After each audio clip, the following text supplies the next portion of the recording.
రెడ్డి గారు, మీరు గతంలో వైఎస్ఆర్ కాంగ్రెస్ పార్టీకి సొంత ఛానల్ అయిన సాక్షి ఛానల్ డిబేట్లో పార్టిసిపేట్ చేసిన సందర్భంలో మీ ఆవేదన అంతా కూడా చెప్పే ప్రయత్నం చేశారు. ఆ రోజు వైఎస్ఆర్ కాంగ్రెస్ పార్టీ ఎందుకు ఓడిపోయింది అంటే దానికి మూల కారణం సజ్జల రామకృష్ణారెడ్డి, విజయసాయిరెడ్డి లాంటి వాళ్ళు అంటూ. విజయసాయిరెడ్డిని అయితే మీరు ఏకంగా కోర్ట్ అని కామెంట్ చేశారు. సజ్జల రామకృష్ణారెడ్డిని ఉద్దేశించి ఒక అరాచకవాదిలాగా మీరు ఆ రోజు చెప్పారు. ఆ రోజు మీరు ఇచ్చిన స్టేట్మెంట్ నేపథ్యంలో ఆ తర్వాత నుంచి పార్టీ మిమ్మల్ని పక్కన పెట్టింది. ఎవరైతే టీవీ డిబేట్లకు వెళ్తున్నారో ఆ లిస్టులోంచి కూడా మీ పేరు తొలగించింది. సో ఆ కారణంతో వాళ్ళ పార్టీ వీడుతున్నారని అనుకోవాలా? సరే, ఆ కారణం అనేది నేను ఈరోజు పార్టీ వీడడానికి పెద్ద విషయం కాదు. ఎందుకంటే అది జరిగిన తర్వాత ఆ రోజే నన్ను పార్టీలోంచి తీసేయమని చెప్పినప్పటికీ జగన్మోహన్ రెడ్డి గారు నన్ను వ్యక్తిగతంగా పిలిచి నన్ను ఆదరించారు. దాన్ని ఎప్పుడూ మనసులో పెట్టుకుంటా. ఆయన మీద నాకు గౌరవం ఉంటుంది. కానీ విస్తృతమైన ప్రాతిపదిక తీసుకుంటే ఆ రోజున నేను ఇంటర్నల్గా మాట్లాడాల్సిన మాటలు ఎమోషనల్గా బయట చెప్పా. అది నా తప్పైనప్పటికీ పెద్ద మనసుతో నన్ను దగ్గరకే తీశారు. కానీ పార్టీ విధానపరమైన నిర్ణయాలు ఉన్నాయి.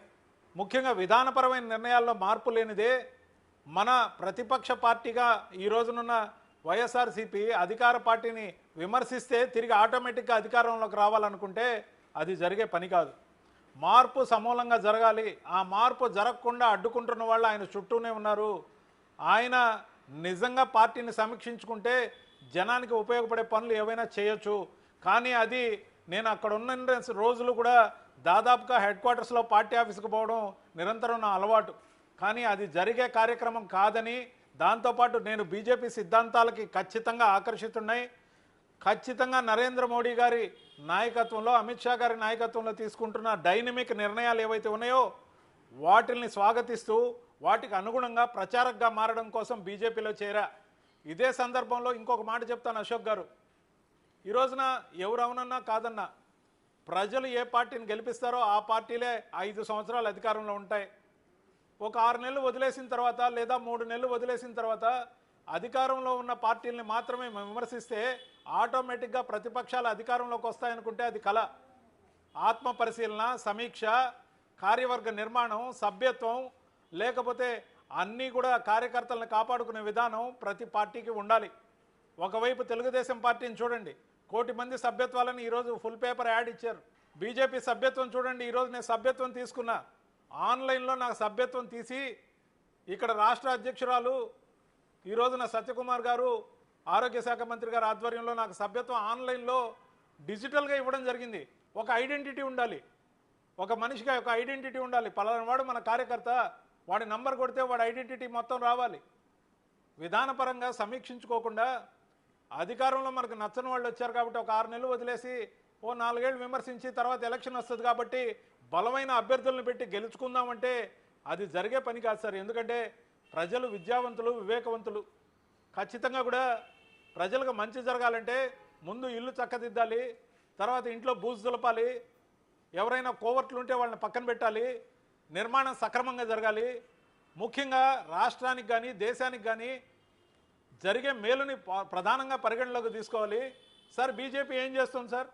ఈ దేశంలో మేలు చేయాలంటే విమర్శలు ఎన్ని ఎదురైనా మేలు జరిగే కార్యక్రమాని కోసం ఖచ్చితంగా ముందుకే వెళ్తుంది.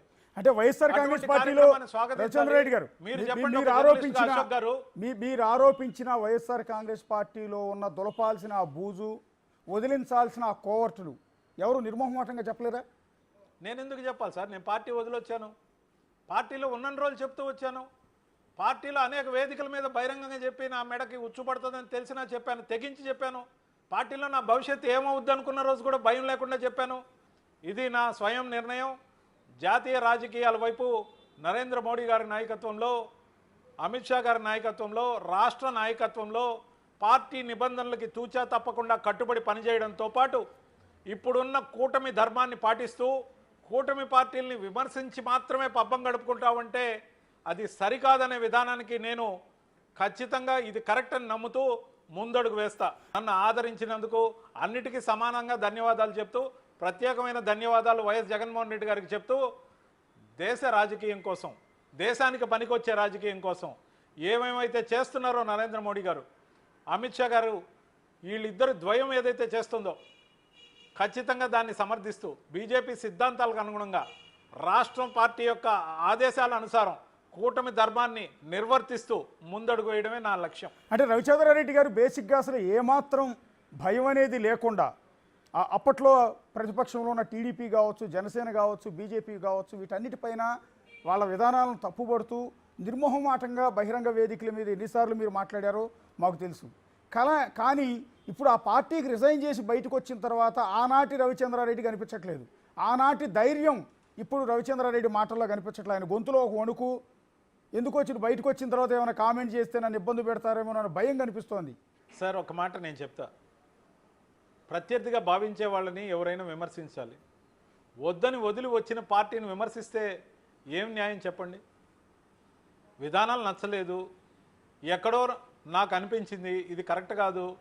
ముఖ్యంగా వక్ఫ్ బోర్డు బిల్లు విషయంలో నేను చెప్పింది ఎంతవరకు సహాయకమో మీరే బేరీజ్ వేసుకోండి. మొన్నటికి మొన్న ఇప్పుడు వరకు ఈ దేశంలో, మొన్న కర్ణాటకలో, ఈ మధ్య ఢిల్లీలో, మొన్నటి రోజున హైదరాబాద్లో, అంతకుముందు కేరళలో ఎన్నో హిందూ దేవాలయాలతో పాటు అనేక ప్రార్థనా స్థలాలతో పాటు ముఖ్యంగా రైతుల పొలాలతో పాటు, సార్ ఇది ఎక్కడ న్యాయం సార్? ఈ దేశం మత ప్రాతిపదికన విభజన జరిగింది 1947. కానీ 1951లో చేసిన చట్టం ఏదైతే ఉందో ఈ దేశంలో ఎక్కడ కాలు పెడితే అదంతా వక్ఫ్ భూమి అంటే, ఆ వక్ఫ్ భూమి గురించి సుప్రీంకోర్టు కూడా నిర్ణయం తీసుకోకూడదంటే, వాటికి అమెండ్మెంట్స్ తేవాలని కేంద్ర ప్రభుత్వం నిర్దేశిస్తే దానికి మార్పులు చేయడానికి ప్రతి పార్టీ ఓపెన్ మైండ్తో సహకరించాలి. లేదంటే దాన్ని ఖచ్చితంగా కూడా ఆ పార్టీలు సమీక్షించుకునే విధంగా మనలాంటి వాళ్ళం మాట్లాడాలి సార్. లేకపోతే రైతులు నష్టపోతారు, అనేక గొడవలకి కారణం కావచ్చు. నేను అడుగుతున్నా, ఈ రోజున వక్ఫ్ బోర్డు బిల్లుకి ఎందుకు సమర్థించలేదు? సహేతుకమైన కారణం చెప్పాలి. ఈ రోజున ఎవరైతే సమర్థించరో, అది వైఎస్ఆర్సీపీ కావచ్చు, మరి ఎవరైనా కావచ్చు, వక్ఫ్ బోర్డు బిల్లుని సమర్థించిన వాళ్ళు, అమెండ్మెంట్ని సమర్థించిన వాళ్ళు, ముఖ్యంగా మత ప్రాతిపదికన ఓట్లు వేయించుకుందామనే కదా. ఎందుకు మీకు ఆ ఓట్ బ్యాంక్ రాజకీయం? నేను అడుగుతున్నా, కూటమి తరపున పోటీ చేశారు నంద్యాల నుంచి ఫరూక్ గారు, ఒక ముస్లిం అభ్యర్థి, బీజేపీతో పొత్తులో ఉన్నప్పుడు ఆయన గెలిచారు, మంత్రిగా ఉన్నారు. మరి మతపరంగా ఈ దేశం కానీ రాష్ట్రం కానీ ప్రజలు కానీ లేరు సార్. మన రాజకీయ పార్టీల మైండ్ సెట్ మారాలంటున్నాను నేను. ముఖ్యంగా కార్యకర్తలను గౌరవించుకోవాలి, కార్యకర్తల్ని నష్టపోకుండా కాపాడుకోవాలి. ముఖ్యంగా ప్రతి ఒక్కరి విషయంలో మీరు అన్నారు ఇందాక, మీకు ధైర్యం లేదా ఆ రోజు రవిచంద్రారెడ్డి ఎడిపోయాడని. సార్ ఈ రోజు వరకు చెప్తున్నా, నా మీద ఈరోజు ఒక్క కేసు లేదు. కేసులు ఉండే వాళ్ళు బెంబేలెత్తి ఆ పార్టీ ఈ పార్టీ చూసుండొచ్చు. నేను ₹1 అవినీతి చేయలేదు, నా మీద ఒక్క కేసు లేదు. కానీ నేను ఈరోజు పార్టీ మారడానికి కారణం ఏంటి? నిర్ణయాల లోపం, నచ్చని కొన్ని విధానాలు, ఇక్కడ నచ్చిన విధానాలు నేను బీజేపీలోకి అడుగుపెట్టడానికి ప్రధానమైన కారణాలు. నేను ఎక్కడున్నా ఎలా పనిచేస్తానో మీకు తెలుసు. వ్యక్తిగతంగా కూడా మీరు నాకు మిత్రుడే అశోక్ గారు. నా పనితీరు, పని రాక్షసుల్లాగా పనిచేసే విధానం పార్టీకి కలిసి వచ్చే అంశం. నేను ఎంత ప్రధానమైన గొంతుగా వైఎస్ఆర్సీపీ కోసం నిలబడ్డానో మీకు తెలుసు. కేవలం కులం ప్రాతిపదికలో నాకు ఎమ్మెల్సీ ఇవ్వకుండా మా నియోజకవర్గం సార్, మా నియోజకవర్గం 50 సంవత్సరాల నుంచి ఎస్సీగా రిజర్వ్డ్. గూడూరు నియోజకవర్గం, నెల్లూరు జిల్లా. నేను ఎస్సీలని గౌరవిస్తా, మతం మార్చుకునే అవకాశం ఉంటే నేను ఎస్సీ అవుతానని అనేక ఛానల్స్లో చెప్పడం కూడా జరిగింది. కానీ నాకు కులం ప్రాతిపదిక కాదు. ఒక 50 సంవత్సరాల నియోజకవర్గం ఏదైతే ఉందో ఎస్సీ రిజర్వ్డ్గా, అదే నియోజకవర్గం నుంచి బల్లి కళ్యాణ్ చక్రవర్తి అనే ఒకరికి, బల్లి దుర్గాప్రసాదరావు తనయుడికి ఎమ్మెల్సీ ఇచ్చి, మళ్ళీ వాకాటి నారాయణ రెడ్డి గారు ఎమ్మెల్సీ ఖాళీ అయితే నాకు ఇస్తానని కమిట్ అయ్యి నాకు ఇవ్వకుండా దాన్ని మేరకు మురళీ గారికి ఇచ్చి, మళ్ళీ ఆయనకే ఎమ్మెల్యే టికెట్ ఇచ్చి, ఆయనకి ఇద్దరిని సెక్యూరిటీగా ఇచ్చి, 2 ఎమ్మెల్సీలని, ఒక ఎమ్మెల్యేని ఎస్సీలుగా ఒకే నియోజకవర్గాన్ని పెడితే మిగతా కులాల ఓట్లు ఆటోమేటిక్గా పడతాయనుకుంటారా? ఇది ఎక్కడ తెలివి సార్? అంటే నేను వైఎస్ఆర్సీపీలోకి వచ్చినప్పుడు మేము కులం చూడం, మతం చూడం, ప్రాంతం చూడం, పార్టీ చూడం, వర్గాలు చూడం అని చెప్పి 2024 ఎలక్షన్కి వచ్చేసరికి వైఎస్ఆర్సీపీ తీసుకున్న విధానం, నా ఎస్సీలు, నా బీసీలు, నా మైనారిటీలోని ఊదరగొడితే అలాంటి స్పీచ్ రాసినందుకు ఏమనాలి? అలాంటి స్పీచ్ని యథావిధిగా మా నాయకుడైన, అప్పటి నాయకుడైన వైఎస్ జగన్మోహన్ రెడ్డి గారితో మాట్లాడించి ఆయన ఓడించిన దానికి బాధ్యత ఎవరు తీసుకుంటారు? ఒక నాయకుడు ఓడిపోతే ఆయన నమ్ముకున్న వాళ్ళందరూ ఓడిపోతారు అశోక్ గారు. ఒక ఇంటి పెద్ద ఓడిపోతే ఒక ఇల్లు దివాలా తీస్తుంది అశోక్ గారు. కొన్ని జీవితాలు నాశనం అయిపోతాయి, జనాలకు కూడా అంత ఇంత నష్టం జరుగుతుంది ఆయన నమ్ముకున్న వాళ్ళకి. కానీ ఇలాంటి పనికిమాలిన స్పీచ్లు రాసి వర్గీకరించి కులం మతం ప్రాంతం పార్టీలు చూడమని చెప్పి వచ్చిన అధికారంలోకి వచ్చిన ఆ పార్టీ లాస్ట్కి కులం మతం ప్రాంతం చూస్తూ ఎందుకు స్టిక్ అయింది? ఎక్కడుంది ఆత్మపరిశీలన? ఆలోచించండి. అంటే రికార్డు స్థాయిలో 151 సీట్లు వచ్చాయి జగన్మోహన్ రెడ్డి గారికి. ఆ తర్వాత వైనాట్ కుప్పం అన్నారు, వైనాట్ 175 అన్నారు. అలా అన్న పార్టీ చివరికి వచ్చేటప్పటికి 11 సీట్లకు పరిమితమైంది.